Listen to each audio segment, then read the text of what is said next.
인사하는데 웃으면서 인사하겠습니다. 안녕하세요. 반갑습니다. 안녕하세요. 반갑습니다. 다시 합니다. 화창한 봄날에 교회에서 성도님을 바라보니 성도님은 분명히 복덩어리가 틀림없습니다. 인사 시작. 화창한 봄날에 성도님을 교회에서 뵈니 성도님은 복덩어리가 틀림이 없습니다. 너무 길은가요? 한마디 말해서 성도님은 복덩어리가 틀림없어. 시작. 성도님은 복덩어리가 틀림이 없으십니다. 사랑하고 축복합니다. 사랑하고 축복합니다. 아멘. 우리 복덩어리 성도 여러분, 어떤 신문 기자가 어떤 재벌에게 물었습니다. 그 재벌은 세계적인 유명한 기업인이고 정말 모든 사람들이 다 알만한 인물입니다. 그 신문 기자가 묻기를 뭐라고 물었냐면, 만일 당신의 기업 왕국을 누군가가 강탈한다면 어떻게 하시겠습니까? 라고 물었습니다. 피땀 흘려 세운 그 엄청난 기업을, 재벌 기업을 누군가가 강탈한다면 어떻게 하시겠습니까? 심각한 질문이죠. 그러니 이분이 말하기를, 만일에 누군가가 내 건물을 빼앗아 갈 수도 있을 것입니다. 내 공장을 불사를 수 있을 것이고 내 재산을 몽땅 탈취해 갈 수 있을 것입니다. 그러나 나에게 나와 함께 했던 중요한 참모들만 나에게 남겨주면 나는 빠른 시일 안에 잃어버린 왕국을 차지할 수 있을 것입니다. 라고 얘기를 했습니다. 여러분, 이 재벌 기업의 총수에게 중요한 것은 건물이 중요한 것이 아니었습니다. 그리고 공장이 중요한 것이 아니었고 내가 갖고 있는 현재의 재산이 중요한 것이 아니라 그것을 움직일 수 있는 사람이 중요하다는 것을 강조를 했습니다. 결국 사람이라는 것입니다. 인사는 만사다라는 말이 있지요. 조직이나 공동체를 효율적으로 성장하기 위해서는 먼저 조건에 맞는 좋은 인재를 뽑아야 됩니다.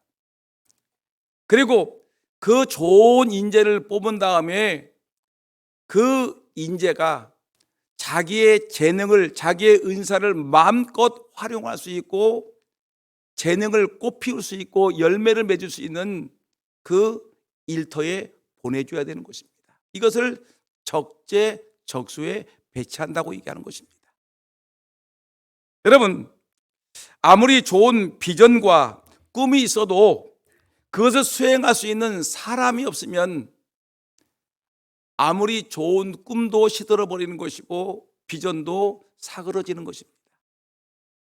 따라서 우리에게 정말 중요한 것은 사람을 잘 뽑고 인재를 잘 구별해서 뽑아내고 그리고 그 사람을 적재적소에 배치하는 것은 모든 조직에 매우 중요한 일인 것입니다. 여러분, 교회 공동체도 마찬가지입니다. 하나님은 교회를 세우셨습니다. 자기의 독생자 예수 그리스도를 이 땅에 보내셔서 십자가에 보혈의 피를 흘리시게 하셨고 그리고 자기의 피로 사신 하나님의 백성들을, 택한 백성들을 하나님 나라를 이루기 위해서 교회라는 이런 공동체를 하나님이 세워주셨습니다. 여러분, 하나님은 언제나 사람을 통하여 역사하시고 또한 큰 일을 행하시는 것입니다. 따라서 교회가 하나님의 나라를 이루고 하나님의 뜻을 이 땅에 이루기 위해서는 좋은 일꾼을 교회가 선발해야 되는 것이고 그리고 그 사람의 은사에 맞게 교회 곳곳에 배치해서 그분이 마음껏 일할 수 있도록 세워주는 것이 교회의 중요한 임무인 것입니다. 여러분, 오늘 이 본문 사도행전 6장의 말씀을 읽었는데 초대교회의 일꾼을 세우는 모습을 우리에게 보여주고 있습니다. 여러분들 알다시피 초대교회 예루살렘 교회 성령의 강림을 기다렸던 120명의 이 성도들이 하나님의 약속을 믿고 하나님 앞에 간절히 기도하는 중에 하나님의 성령이 강력하게 임했습니다. 사람들이 성령 충만함을 받았습니다. 그리고 이들은 은혜 받은 그 모습을 가지고 세상으로 뛰쳐나가서 내가 하나님을 만났다. 예수 그리스도가 우리의 구세주이시다. 너희들이 십자가에 못 박아 죽인 그 예수가 구약에서 얘기했던 그 하나님의 선지자였던 그 선지자들이 얘기했던 그 메시아가 너희들이 십자가에 못 박아 죽였던 예수가 우리의 구세주다라고 외치고 그 예수를 우리가 믿어야 산다고 외쳤습니다. 여러분, 이 사도들이 성령을 받고 뛰쳐나가 예수의 십자가의 복음을 전하니까 수많은 사람들이 회개하고 수많은 곳에서 기적이 일어나고 수많은 사람들이 회개하는 놀라운 역사가 벌어지게 되었습니다. 베드로 사도가 한번 설교하면 때로는 3,000명이 예수를 믿었습니다. 때로는 5,000명이나 되는 사람들이 예수 믿고 손들고 천부여 의지 없어서 손들고 옵니다. 예수를 믿기로 작정하고 교회로 돌아오는 회개의 역사, 돌아오는 역사가 벌어지게 되었습니다. 초대교회는 120명의 성도들이 성령 충만하게 모여서 시작한 작은 교회였었지만 이 교회가 점점 복음의 능력으로 하나님의 은혜로 교회가 점점 부흥하셔서 120명의 교회가 500명의 교회 되었고 1000명이 되었고 3000명이 되었고 5000명이 되었고 그 이상의 교회가 성장으로 그 교회가 성장하게 되었습니다. 짧은 시간이었지만 교회는 폭발적인 부흥이 일어났습니다. 여러분, 근데 교회가 이렇게 성장하다 보게 되면 반드시 무슨 일이 벌어지냐게 되면 사탄이 교회에 이렇게 이 문제를 일으키게 합니다. 교회 안에 이 예루살렘 교회도 문제가 생기기 시작했습니다. 교회 안에 원망의 소리가 터져나오기 시작했습니다. 여러분, 오늘 성경 1절 말씀 한번 읽어볼까요? 1절 화면을 한번 보게 되면 1절 시작. 그때 제자가 더 많아졌는데 헬라파 유대인들이 자기의 과부들이 그 매일 구제에 빠짐으로 히브리파 사람을 원망하니, 제자가 더 많아졌는데 이 말은 성도들이 예수 믿는 사람들이 교회에 더 많아졌는데 교회 안에 헬라파 사람들과 히브리파 사람들이 있는데 그 속에서 구제하는 문제 때문에 헬라파 사람들이 히브리파 사람들을 원망하기 시작했다는 것입니다. 여러분, 교회는 부흥하는데 왜 교회 한쪽에서는 원망의 소리가 터져날까요? 신바람이 나고 흥이 나고 좋아, 우리가 춤을 춰야 될 텐데, 근데 왜 교회 한 구석에서는 불평하고 원망하고 찌그러거리는 소리가 왜 교회 안에서 날까? 왜 그랬을까? 왜 불평이 생겼을까? 사람들은 많아졌지만 효율적으로 그 공동체를, 그 조직을 감당할 수 있는 사람이 부족했던 것이었습니다. 여러분, 조직을 세워나가기 위해서는 하나님의 은혜를 입은 하나님의 사람들이 교회를 이끌고 나가야 될 텐데 이 교회 안에 하나님의 은혜 받은 충성스러운 일꾼들이 부족했던 것이 확실합니다. 특별히 좋은 일 때문에 그랬어요. 구제하는 일, 여러분, 교회 안에서 구제하는 일이 얼마나 중요한 것입니까? 구약 성경에서 계속해서 너희들은 가난한 과부와 고아들을, 또 나그네들을 너를 구제하라고 얘기하지 않았습니까? 근데 지금 구제하려고 예루살렘 교회가 많은 사람들에게 구제를 하고 있는데, 근데 그 구제하는 일 때문에 교회 안에 문제가 생긴 것입니다. 구제하는 것은 문제가 아니지만 구제하는 방법론에 있어서 여러분 의견이 갈라지고 원망의 소리가 교회 안에서 터져 나오게 된 것입니다. 왜 좋은 일을 하는데 왜 문제가 생기는 것입니까? 당시에는 교회 안에 두 부류의 유대인들이 있었습니다. 믿는 사람들이 두 부류가 있었는데 하나는 헬라파 유대인들이 있었고 또 하나는 히브리파 유대인들이 교회 안에 있었습니다. 헬라파 유대인들은 누구냐면 이들은 예루살렘 밖에 살던 회파 유대인들입니다. 헬라 문화권 속에 살던 흩어진 유대인들, 예전에 아시리아가 침공해가지고 사람들이 흩어졌지요. 더군다나 바벨론 포로로 인해가지고 수많은 사람들이 바벨론에 의해서 나라가 망하면서 수많은 사람들이 저 바깥으로 전 세계로 흩어지게 되었습니다.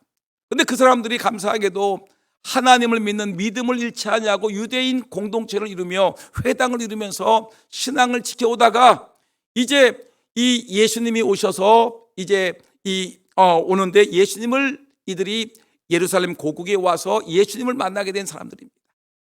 헬라파 유대인, 이들은 흩어진 유대인들이 예루살렘에서 예수님을 만나고 교회 생활하는 이런 신실한 하나님의 사람들이었습니다. 그리고 여러분, 이 히브리파 유대인들은 이 예루살렘이 또 이 이스라엘 땅이, 팔레스타인 땅이 자기들이 거기서 태어나서 거기서 성장하고 거기서 기업을 이루고 거기서 살고 있는 사람들인데, 이들이 이 예수님을 믿었고 그래서 하나님의 교회에 들어와서 예루살렘 교회의 일원이 된 사람들, 이 사람들은 본토 출신입니다. 이 사람들은 히브리어를 하기 때문에 히브리파라고 얘기했습니다. 교회 안에 헬라파 유대인들과 히브리파 유대인들이 혼합되어서 혼재되어 가운데 이들이 신앙생활을 하고 있는 것입니다. 헬라파 유대인들은 같은 교회를 섬기면서도 뭔가 불만이 많았습니다. 히브리파 유대인들, 이 본토에 있는 이 사람들이 자기들을 혹시 왕따시키고 소외시키고 우리에게 좀 불이익을 주는 것이 아닌가라는 피해의식을 갖기 시작을 했습니다. 당시에는 교회 안에 가난한 가부들과 극빈자들이 교회 안에 많았기 때문에 예루살렘 교회는 이들에게 예수님의 사랑과 하나님의 긍휼하심을 가지고 가난한 과부들에게, 고아들에게, 나그네 된 사람들에게, 어려운 사람들에게 구제 행위를 많이 했습니다. 여러분 구제는 좋은 것이지만 아까도 얘기했지만 구제하는 방법론에서 알력이 생기기 시작했습니다. 서로 간에 유대파, 이 히브리파 유대인들과 헬라파 유대인들 사이에 여러분 교회 안에 갈등이 생기고 여기저기서 불만이 터져 나오기 시작했습니다. 헬라파 사람들이 아니 당신네 사람들은, 히브리파 사람들은 왜 구제에 많은 사람들이 포함되어 있고 우리 헬라파 유대인들 사람들은 왜 구제에서 우리를 빼버리는 것입니까? 당신들은 많이 갖고 우리는 왜 적게 가집니까? 라고 하면서 사람들이 볼멘 소리가 나오기 시작을 하게 되었습니다. 여러분, 이런 일은 초대 교회뿐만 아니라 오늘 현재 교회에서도 이런 일이 많이 벌어지고 있습니다. 현대 교회에서 종종 일어나는 문제들을 보면 교회 안에 창립 멤버라고 있죠. 교회가 세워질 때 오래전부터 나는 창립 개척 멤버야. 나는 우리 교회 30년 다녔고 우리 교회 20년 다녔고 우리 교회에서 오랫동안 난 어려서부터 이 교회 출신이야. 이 교회 본토 출신이 있습니다. 여러분, 근데 살다 보면 교회가 부흥하다 보게 되면 여러분 부흥하다 보면 새 가족들이 오게 됩니다. 멀리서 서울에서 금산으로 이사 오고 저같이 대전에서 여러분 금산으로 이사 오게 되고 어떤 사람들은 저 광주에서 저 부산에서 대구에서 여러분 이 교회를 오게 되는 여러분 외부인들이 교회 안에 들어오게 되는 것입니다.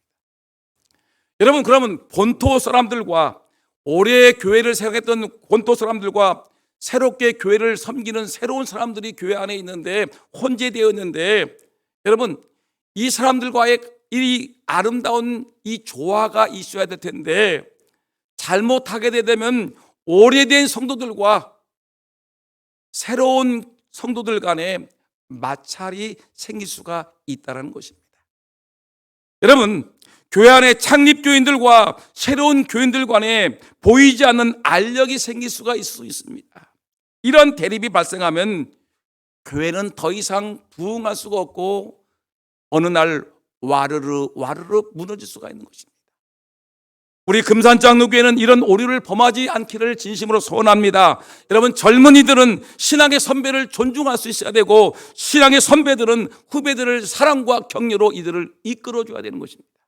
다른 말로 얘기하면 새신자들은 먼저 이 교회에서 오랫동안 이 교회를 세우기 위해서 애쓰고 수고하고 기도하고 헌신하고 이 교회를 세우기 위해서 헌신했던 이 오래된 교인들을 존중하고 이들의 헌신을 인정해 줄 줄 알아야 됩니다. 그리고 이 오래된 성도들은 새 가족들이 들어왔을 때 이들을 격려하고 이들이 우리 교회를 앞으로 이끌고 나갈 신진 세대임을 기억하고 이들을 사랑하고 아끼고 격려하고 위로해 줄 수 있는 이런 아름다운 조화가 있어야 되는 것입니다. 여러분, 서로 돕고 협력하고 격려할 때 교회는 성장하고 하나님의 은혜가 그 공동체에 강력하게 임하는 것입니다. 초대교회 공동체 안에 갈등이 생기고 원망이 생기자 이때 사도들은 이 문제에 적극적으로 대처하기 시작했습니다. 지금 교회 안에, 하나님의 교회 안에 문제가 생겼다는 걸 알게 되었습니다. 아주 지혜로운 것이죠. 여러분, 문제가 생겼음에도 불구하고 그 문제를 알지 못하고 그냥 흐리멍텅하게 그냥 진행하게 되면 문제가 생길 텐데, 이 놀라운 이 초대교회는 문제가 생겼을 때 그 문제를 정확하게 꿰뚫을 수 있는 영적인 안목, 영적인 분별력을 갖고 있는 사도들이 있었습니다. 여러분, 2절 말씀 볼까요? 2절 말씀 다 같이 시작. 12사도가 모든 제자를 불러 이르되 우리가 하나님의 말씀을 제쳐놓고 접대를 일삼는 것이 마땅치 아니하니. 아멘. 여러분, 사도들은 이 교회 안에 이 구제하는 문제 때문에 원망하는 문제가 생기고 히브리파 유대인들과 헬라파 유대인들이 이렇게 쌈박질을 하는 그 모습을 보면서 그들을 책망한 것이 아닙니다. 누구의 잘못이라는 거예요? 내 탓이다. 내 잘못이다. 우리가 잘못했다.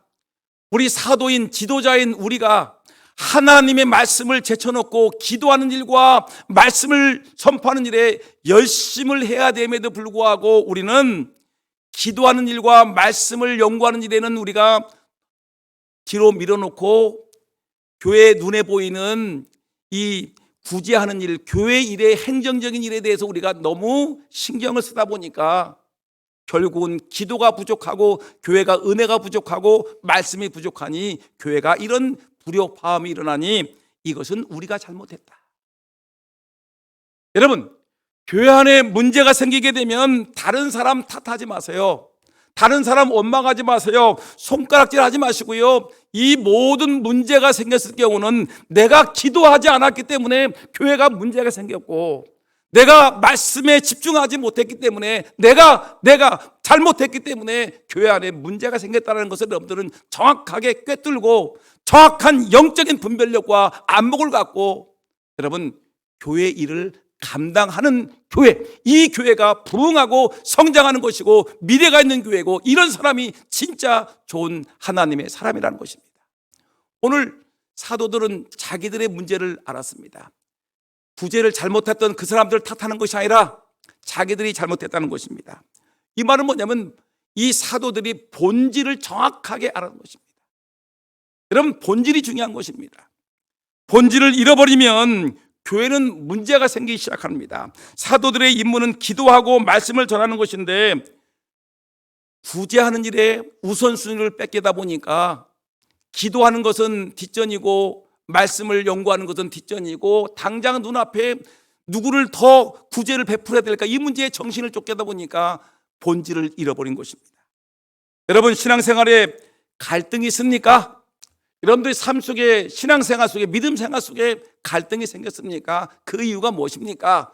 다른 사람 탓하지 마시고요. 여러분 자신 한번 보세요. 여러분 본질을 잃어버리지 않았습니까? 예수님을 처음 만났을 때, 첫사랑 예수님을 만났을 때 예수가 나의 모든 죄를 용서하셨고 예수님께서 나를 새롭게 거듭나게 새로운 피조물로 삼아주셨고 나에게 은혜 베풀었던 그 놀라운 예수님이 나에게 줬던 그 첫사랑을 회복하고 첫사랑으로 돌아가는 것이 우리에게는 굉장히 중요한데 그 첫사랑을 잊어버리고 엉뚱하게 눈에 보이는 피상적인 문제만 놓고 뭐가 문제니 뭐가 구제가 잘못됐니라고 얘기하지만, 여러분 본질, 하나님과 나와의 관계가 과연 어떤 모습인가를 정확하게 꿰뚫어 보는 것이 매우 중요한 것입니다. 왜 우리가 앞으로 달려가도 시원찮은데, 진보에도 시원찮은데 왜 퇴보하고 있습니까? 첫사랑을 잃어버렸기 때문에 그렇습니다. 처음 믿음을 놓쳤기 때문에 우리가 잘못된 길로 가는 것입니다. 여러분, 성경을 읽어보게 되면 요한계시록 2장을 보게 되면 아시아 7교회가 나오는데, 예배석 교회가 등장하는데 예배석 교회를 이 예수님께서 무자비하게 책망을 하십니다. 너희들 첫사랑을 잃었다. 너희들 첫사랑을 잃었어. 하나님을 처음 만났을 때 예배석 교회가 그렇게 뜨겁고 그렇게 은혜롭고 그렇게 감동과 은혜로 예배하던 그 교회인데, 너희들은 지금 이단과 싸우느라고 사람들을 갖다 분별하느라고 너희들이 첫사랑을 잃어버렸는데, 너희들 첫사랑을 어디서 무슨 이유로 잃어버렸는지 너희들 좀 생각해봐라. 어디서 첫사랑을 잃었는지, 어디서 하나님의 은혜를 잃어버렸는지 한번 생각해봐라. 빨리 그리고 돌이켜라. 첫사랑의 회복의 자리로 돌아가지 않으면 내가 하나님이 개입해서 촛대를 옮겨버리겠다. 여러분, 우리 교회가 첫사랑, 주님 우리 교회 주신 이 본질을 놓쳐버렸을 때 우리 예수님이 우리 교회를 향해서 하시는 말씀은 뭐냐면, 이 교회의 촛대를 옮겨버리겠다. 교회를 여러분 무너지게 하겠다는 것입니다. 촛대를 옮겨버리겠다. 본질이 문제입니다. 여러분들 신앙의 본질이 뭡니까? 여러분, 구제하는 것이 신앙의 본질입니까? 사람들한테 여러분들 이름을 알리는, 이름 석자를 알리는 것이, 인기를 얻는 것이 내가 교회 생활의 본질입니까? 아니죠. 본질의 회복이라는 것이 매우 중요한데, 초대교회 성도들은 정확하게 그것을 파악을 했습니다.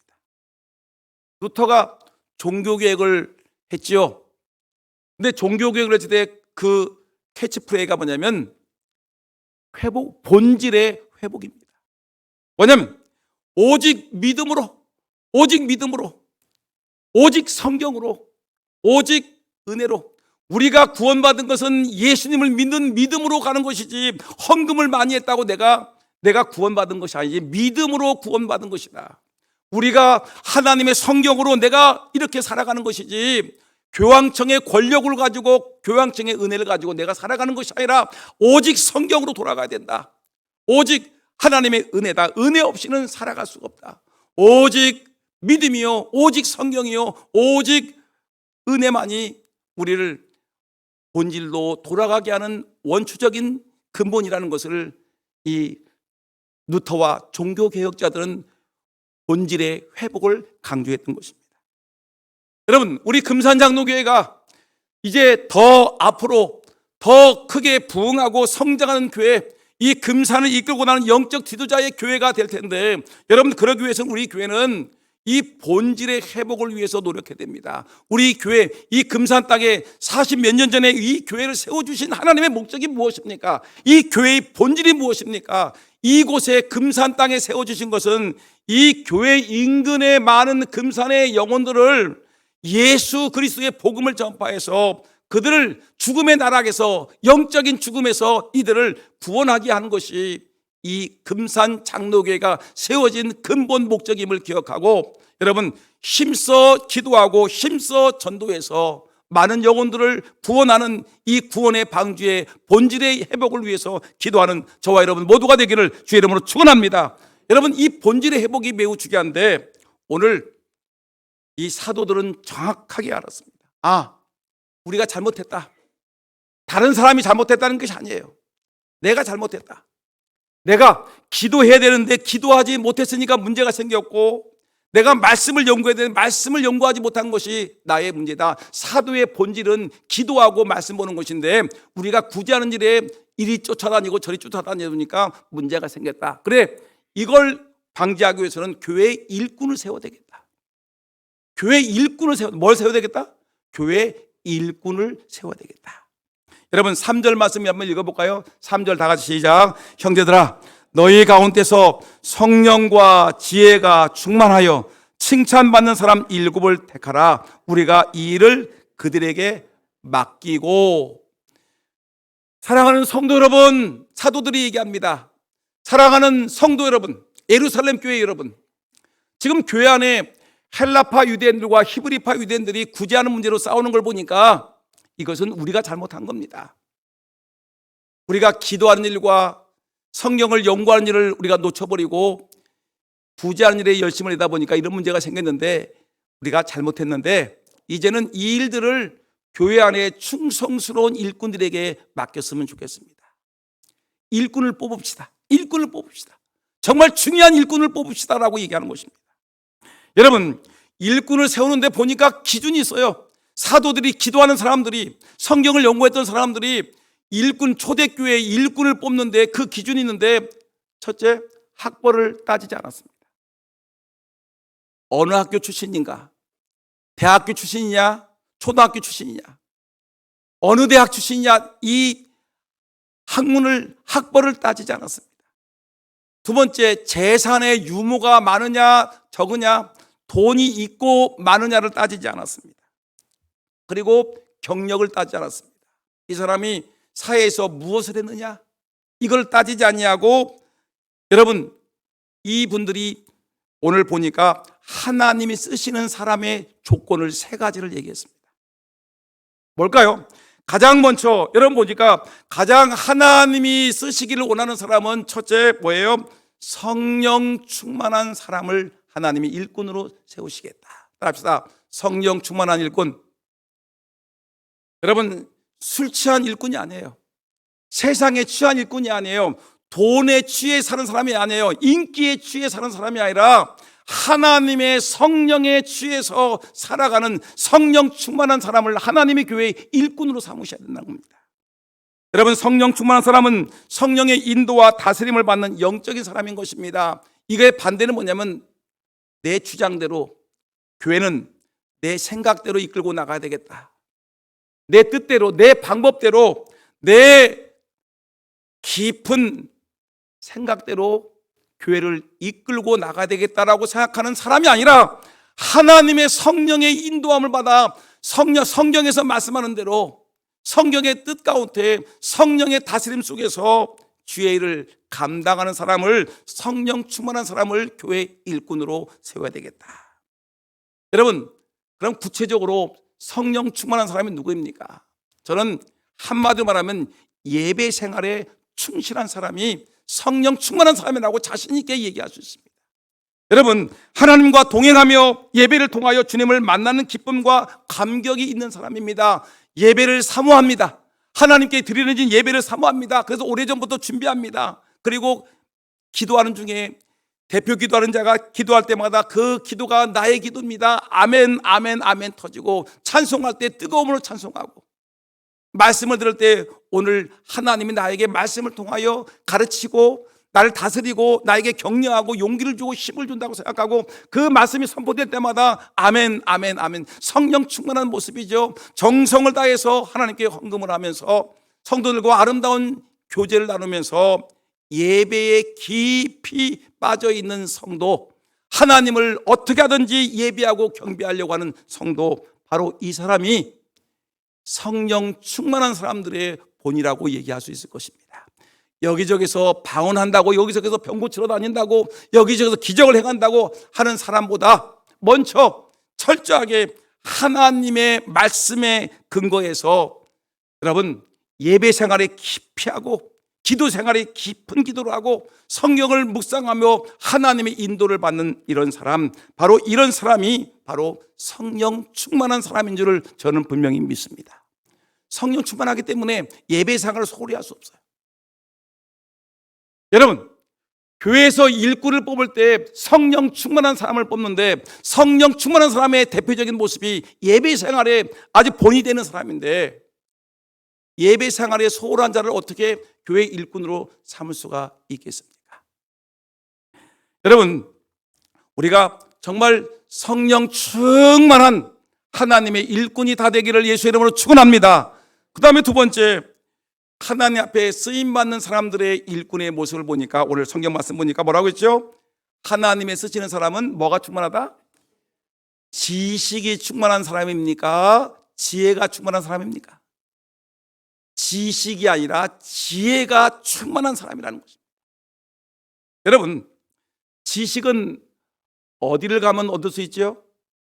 학교를 가고 학원을 가고 책을 보면은 지식을 충분히 얻을 수 있습니다. 지식을 얻을 수 있어요.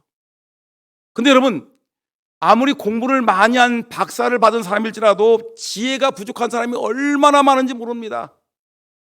여러분, 저희 딸이 있죠. 저희 딸이 카이스트 박사님이랑 결혼했는데, 결혼하기 전에 저한테 뭐라고 하냐면, 아빠, 박사님인데 살아가는 걸 보면 맹숭이야. 뭐라고요?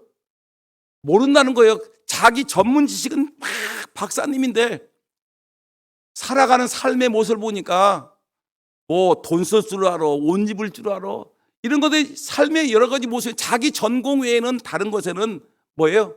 모르는 거예요. 모르는 거. 여러분, 지식의 맹점은 이거예요. 자기가 알고 있는 것은 너무너무 잘 알고 있는데 살아가는 삶의 지혜는 너무너무 부족한 것입니다. 여러분, 교회에서 일꾼은 비록 그 사람이 대학을 나오지 않아도, 박사학위가 없어도, 세상에서 경력이 없어도 교회에서 일하는 걸 보니까 얼마나 지혜롭게, 말 한마디라도 지혜롭게 얘기를 해. 어떤 문제를 해결하는 걸 보게 되면 아주 지혜롭게, 아주 멋있게, 우리가 상상할 수 없는 것으로 여러분 지혜롭게 해결하는 사람들을 바라보는데, 이것은 뭐야? 하나님이 주신 위로부터 나오는 지혜입니다. 여러분, 지식은 땅에서 얻을 수 있어요. 학교를 가고 학문을 연구하고 책을 보면은 지식을 얻을 수 있는데, 지혜는 땅에서 얻을 수 없어요. 성경 보니까 하늘에서 지혜를 얻을 수 있다고 얘기했습니다. 여러분, 야고보서 3장 17절 말씀 한번 읽어볼까요? 다 같이 시작. 오직 위로부터 난 지혜는 어디서 나고요? 땅에서 나옵니까? 위로부터 나옵니까? 오직 위로부터 난 지혜는 땅에서 얻는 것이 아니라, 학교, 책을 통해서 얻는 것이 아니라 하나님이 주시는 지혜라고 했는데, 지혜는 첫째 뭐예요? 성결하고, 다음에 뭐예요? 화평하고 관용하고 양순하며 긍휼과 선한 열매가 가득하고 편백과 거짓이 없나니. 지혜로운 자는 성결합니다. 깨끗합니다. 평화를 사랑하고 또한 모든 사람을 편안하게 합니다. 남의 허물을 들추어내기보다는 넓은 마음으로 포용하고 감싸주는 사람입니다. 남을 배려할 줄 알고 긍휼을 베풀 수 있는 사람입니다. 그러니까 여러분, 어떤 사람은 사람들이 아무도 없어요. 주변에 외로워. 너무너무 외로워. 돈도 많고 공부도 많이 하고 세상에 직분도 많은데 외로워. 늘 외로워. 사람이 다 떠나 있어요. 근데 어떤 사람은 가진 것도 없어요. 아무 힘도 없어요.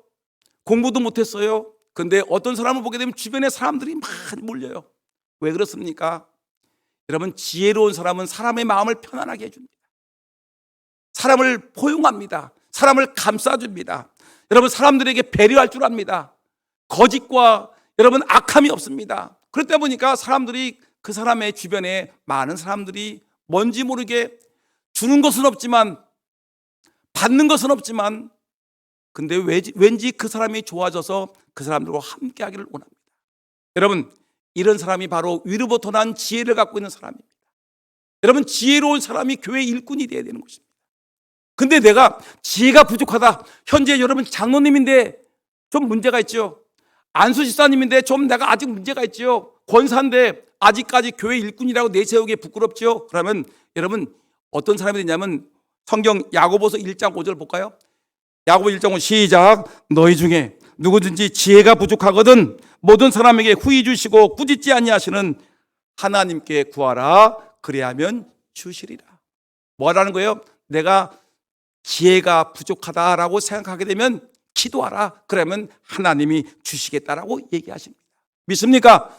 하나님의 지혜는 어디서 얻어지는 겁니까? 하늘에서부터 얻어지는데, 그것이 부족하게 되면 누구에게 기도하라고요? 하나님께 나와서 기도하라는 것입니다.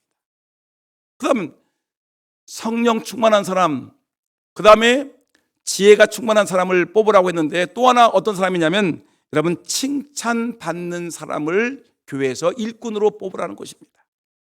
누가 칭찬을 받습니까? 교회 안에서 성령 충만하면 당연히 사람들이 인정하겠지요.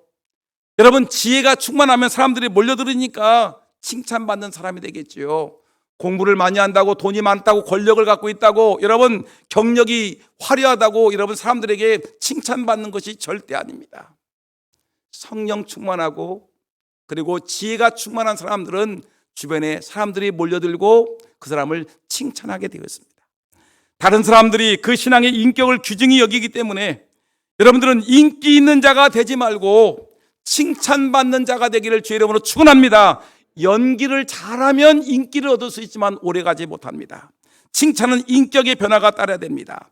교회 어디에서도 잘 보이지 않지만 묵묵히 자기 일을 감당하는 사람, 칭찬받는 사람입니다. 여러분, 저는 꽃에 대해서 잘 모르지만 보기를 좋아하는데 난을 보게 되면 서양난이 있고 동양난이 있습니다. 아시죠? 서양난은 크고 화려합니다. 향기, 뭐냐면 이 향기는 별로 없지만 화려해요. 멋있어. 보기에 너무너무 좋아요. 근데 동양난을 보기에는 자그맣고 볼품이 없는 것 같았지만 그 동양난에서 풍겨나오는 향기는 서양난이 감당할 수 없을 만큼 그 향기는 대단합니다. 눈에 보이지 않는 작은 사람이지만 가진 것도 없고 돈도 없고 학벌도 없고 아무것도 가진 사람이 없지만 여러분 이 칭찬받는 사람은 교회 구석에서도 사람들이 알아줍니다. 향기를 풍기기 때문에 그렇습니다. 칭찬받는 사람이 다 되기를 주의 이름으로 축원합니다. 이제 말씀을 정리하려고 합니다. 여러분 근데 여러분 이렇게 교회 안에 이렇게 본질을 회복하기 위해서 사도들이 교회 안에 성령 충만한 사람, 지혜로운 사람, 칭찬받는 사람을 뽑으라고 해서 7명의 집사를 뽑았는데 여러분 교회가 집사님을 7명을 뽑아놨더니 교회가 어떻게 달라지느냐. 성경 말씀 보니까 여러분 7절 말씀 읽어볼까요? 교회가 어떻게 변화되고 달라졌는지 시작.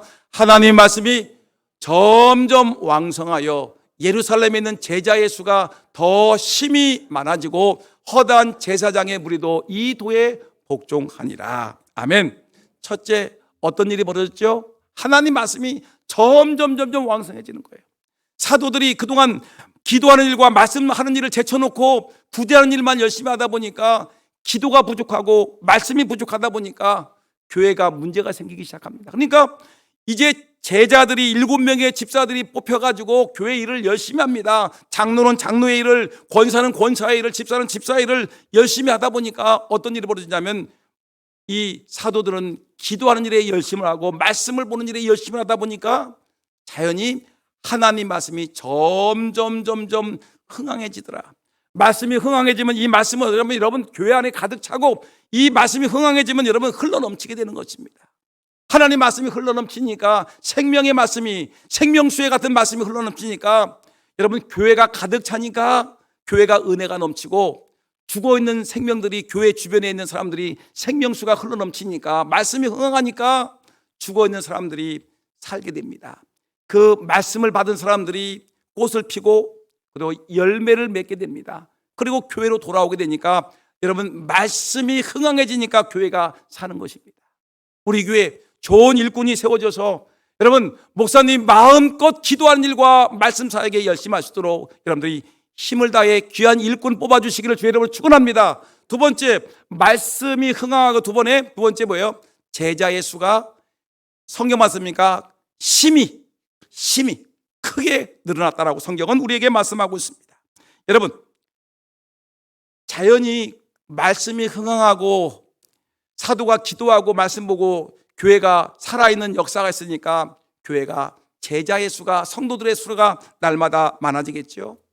여러분 우리 교회 2024년도 표어가 뭐죠? 엎드려 기도하고 일어나 전도하자. 근데 우리 모든 사람들은 엎드려 기도하고 일어나 전도하자는데 몇몇 사람들은 엎드리면 졸고 일어나면 놀러 가자. 이런 표어가 맞습니까? 엎드리면 기도하고 일어나면 전도하자라는 이 표를 갖고 막 새벽 기도에 나와 기도하고 153 전동을 통해서 전도하는데 열심을 내야 되는데, 근데 교회를 역행하는 본질을 잃어버린 사람들은, 여러분, 엎드리면 잡시다, 졸읍시다, 예배 시간도 졸아, 꾸벅꾸벅 졸고, 일어나면 놀러 갑시다 외치면 안 된다는 것입니다. 교회의 성장은 여러분, 기도할 때 그리고 전도할 때 일어나는 것입니다. 제자의 수가 심히 많아졌더라. 세 번째, 여러분, 어떤 일이 벌어졌냐면 유대교에 속했던 제사장들이 말씀 앞에 돌아오는 역사가 일어납니다. 이 말은 쉽게 얘기하면 예수님을 핍박했던 제사장들 있죠. 예수님을 십자가에 죽었던 사람들이 제사장들과 이 뭐예요? 사두개인들과 이 장로들인데, 교회의 이 제사장들이 예수님을 죽이는 일에 앞장섰는데, 이 사람들이 하나님 말씀이 이들에게 흘러가지 않습니까? 점점 왕성하게 흥하게 흘러가는데, 가만히 말씀을 들어보니까 구약에서 말씀했던 그 메시아가 바로 우리가 죽였던 예수가 아니냐. 이들은 충격을 받은 것입니다. 그래, 우리가 예수를 죽이는데 앞장섰는데, 예수를 반대했던 사람이 있는데, 예수를 만났더니, 예수의 말씀을 들어봤더니 그가 바로 진짜 예수였구나, 구세주였구나, 메시아였구나를 알고서 돌아오는 역사가 있었습니다. 이 말은 다른 말로 얘기하면, 이 시대에 얘기하면 교회를 반대하던 사람 얼마나 많습니까? 여러분들이 남편들 교회 반대하죠. 여러분들 아들, 딸들 반대하죠. 이 주변에 예수를 믿는 내 주먹을 맺고 나를 믿으라라고 하는 사람도 있죠. 이 사람들이 하나님 말씀을 받고 변화되어서 새로운 하나님의 사람으로 돌아온다는 것입니다. 제사장이 돌아오듯이 교회를 반대했던 사람들이 돌아와서 교회가 크게 부흥하고 성장했다는 것입니다. 여러분, 우리 교회는 다음 주에 교회 일꾼을 선출합니다. 정말 담임 목사가 우리 부교육자들이 말씀과 기도하는 데 전념할 수 있도록 하나님께 충성스럽게 일할 수 있는, 본질을 회복할 수 있는 일꾼, 성령 충만한 사람, 지혜가 충만한 사람, 그리고 칭찬받는 사람, 이 사람이 택해지게 되면 교회는 여러분 말씀이 흥황해질 것이고 제자의 수가 심히 많아질 것이고, 교회를 반대하던 주변 이 금산의 많은 사람들이 천부여 의지 없어서 손들고 옵니다. 이들이 예수 믿고 구원받는 역사가 일어날 것입니다. 기도하겠습니다. 하나님 아버지, 귀한 일꾼이 세워지되 성령 충만하고 지혜가 충만하고 또한 칭찬받는 일꾼이 세워지게 하여 주옵소서. 그러므로 교회가 부흥하고 새로워지게 하여 주옵소서. 예수님의 이름으로 기도합나이다. 아멘. 찬송가 320장 우리 힘차게 찬송하겠습니다.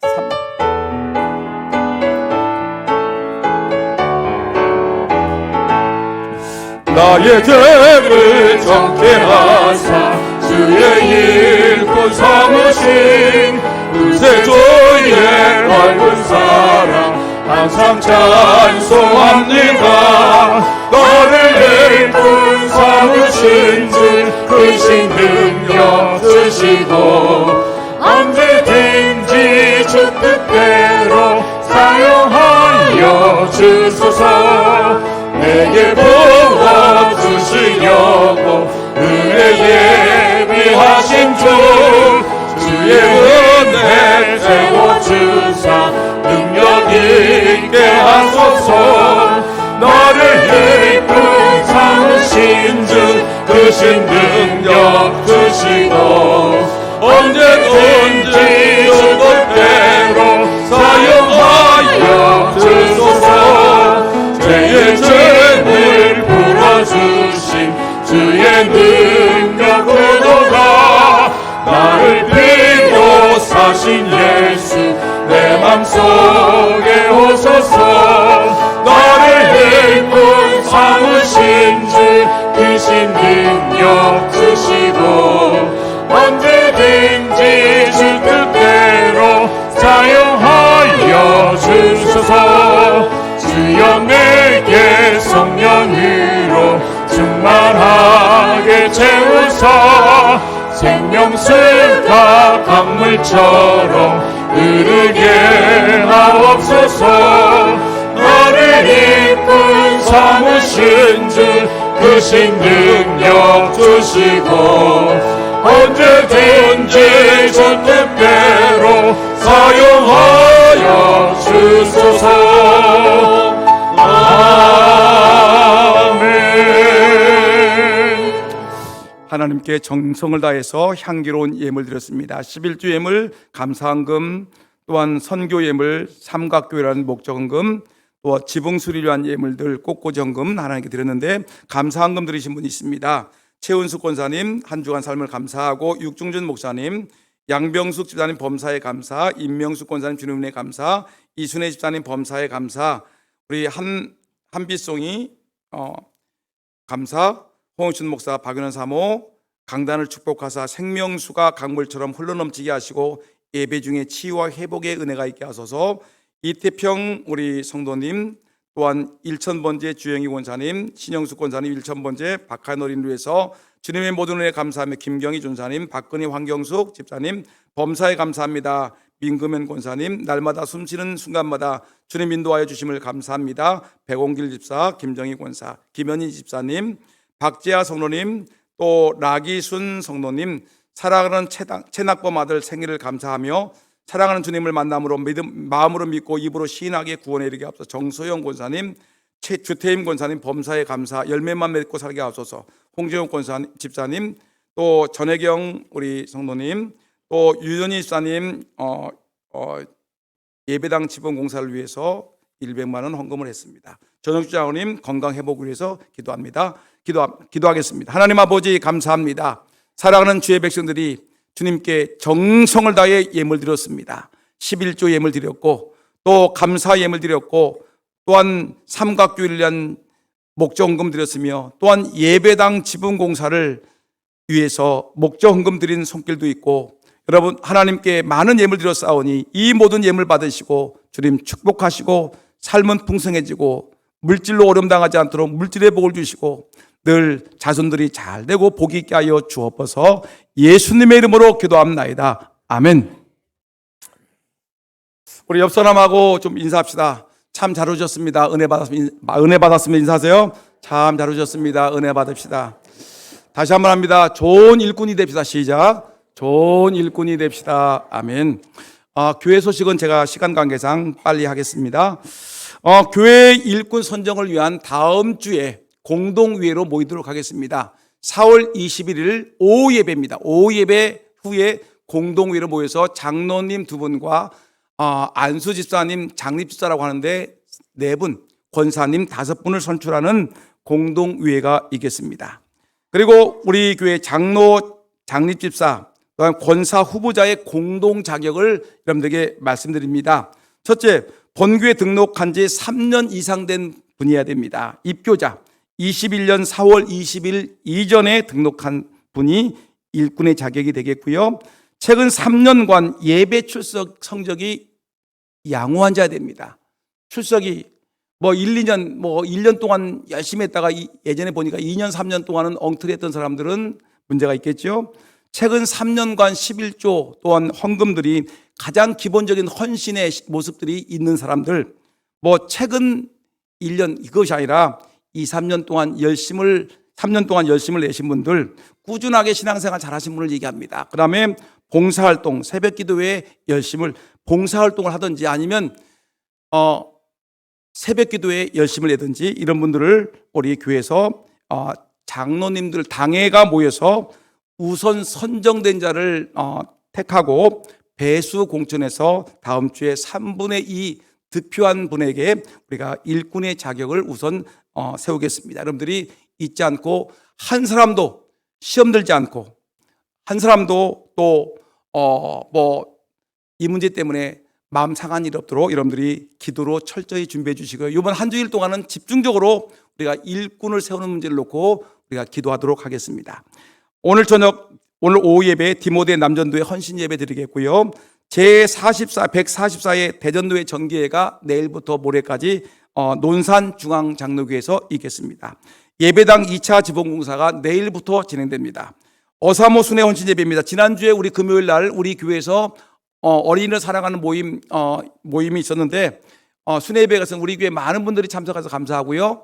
그래서 많이 기도했는데 이제 이번 주에는 제일감리교회에서 헌신 예배가 있는데 참석하실 분들은 직접 가시든지 저희랑 같이 요거 교회에서 7시 반에 출발할 텐데 여러분들이 같이 동참하시면 좋겠습니다.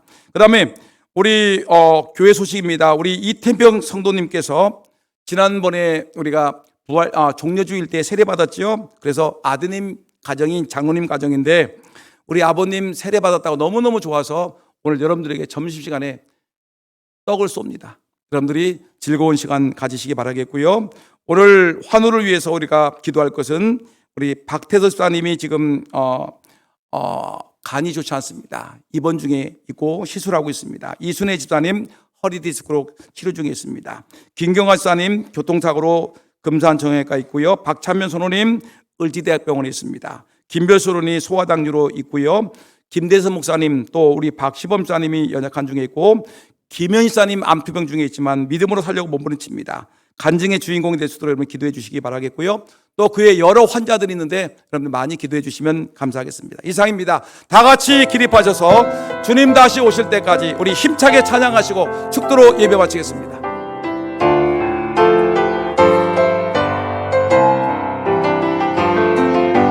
주님 다시 오실 때까지 나는 내 길을 가리라.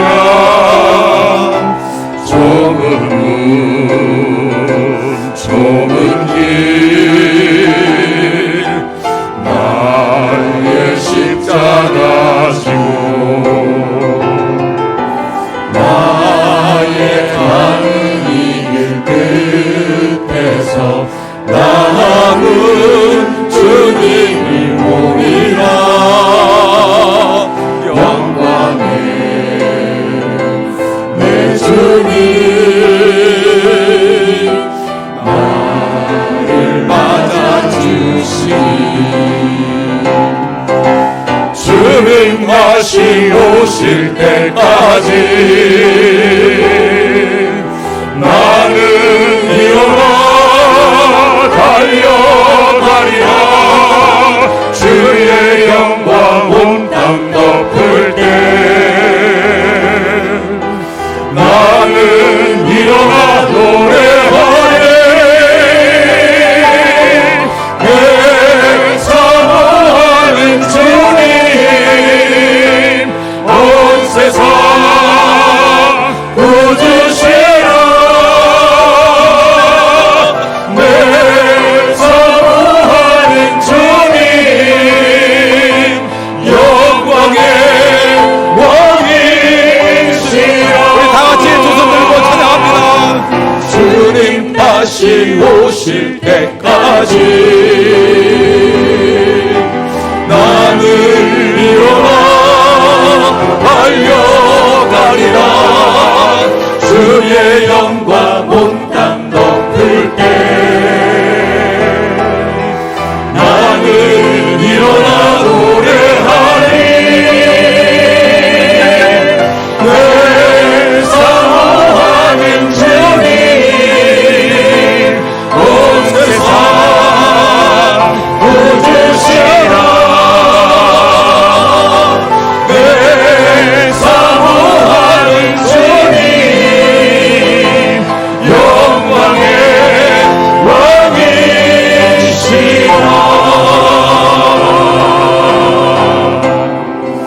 왕이시라. 이제는 우리 주 예수 그리스도의 은혜와 하나님 아버지의 무궁하신 사랑하심과 성령님의 감동, 감화, 교통, 위로하신 그 은혜가 머리 숙여 주의 몸된 교회에 귀한 일꾼 되기 원해서 성령 충만한 성도, 지혜로운 성도, 칭찬받는 성도가 되어 하나님의 교회를 세워나가기를 소원하는 주의 백성들과 이들의 가정과 자손들 위에 모든 교회들 위에와 대한민국 위에와 금산 땅 위에 이제로부터 영원토록 함께 있을지어다. 아멘.